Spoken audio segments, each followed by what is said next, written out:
WeWork shares sliding once again today, this time over mounting concerns about the company's future, whether or not it's going to be here anymore, able to survive some of these latest troubles. Yahoo Finance's Brad Smith is here with the details. Brad, certainly a very big red flag, concerning warning here from WeWork and how they're going to get out of this type of trouble. Yeah, it's not quite pour one out yet, but just go ahead and buy the bottle as of this point in time, because when you got a company coming on their earnings call that's 13 minutes long, by the way, saying our ability to continue as a growing concern was added to some of their risk factors, and they ultimately kind of laid out this plan for their operations that they have to evaluate at this point in time. They've got to institute some investments that reduce their member churn. They have to drive new desk sales and increase occupancy. All of those things said, this is a company that is a far strayed away company from where they were in that $47 billion valuation that they had before going public. Oh yeah,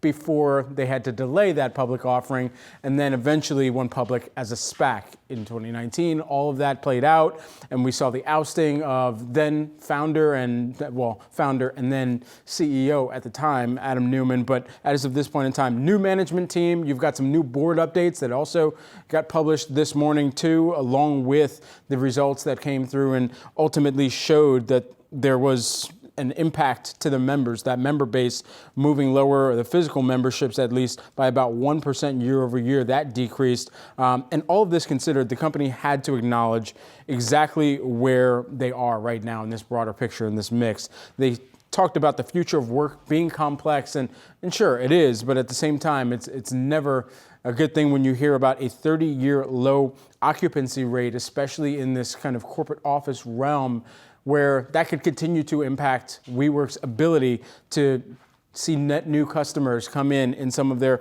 either all access program or their physical memberships. So it'll be interesting to see what that looks like. We've got to look at the new board members as well. We've got them there on the screen for our viewers at home, also taking a look at those new board members and those seats and where that rotation is taking place. But this a no good, very bad type of signal for WeWork that they had to acknowledge on the call today. Yeah, Brad, take out the Adam Neumann drama days, however you want to characterize it. Take that aside. The concern with WeWork has always been this, right? Which is that when the great times are great and real estate market is fine, things are going to look good. But when you start to see the downturn, things could fall apart pretty quickly. How much of what we're seeing from WeWork right now is WeWork specific, you think? How much of this just has to do with what you said? The changing office environment and WeWork not being able to keep up?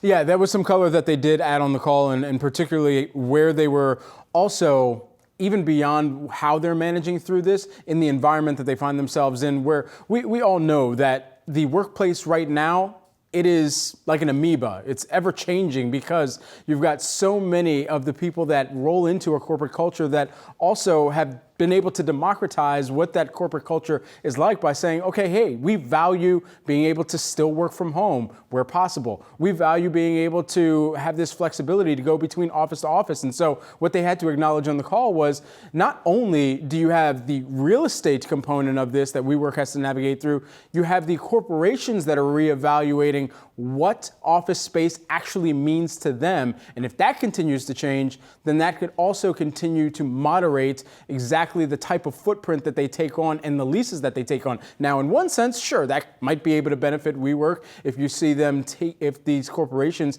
decide, you know what, let's just have outposts in certain cities that our employees can come into and make sure that they have steady connectivity, that they have the ability to set up meetings, things of that nature. But at the same time, when you think about where this company sits right now and its ability to navigate through that, it's going to have to enter into this extensive process for underlying credit facilities and really enact that in order to really turn the ship around here. They're going to start that by late this year, early next year is what they talked about on the call. And the market cap right now, for those wondering at home and keeping score, sitting at just under $300 million. You heard that correctly.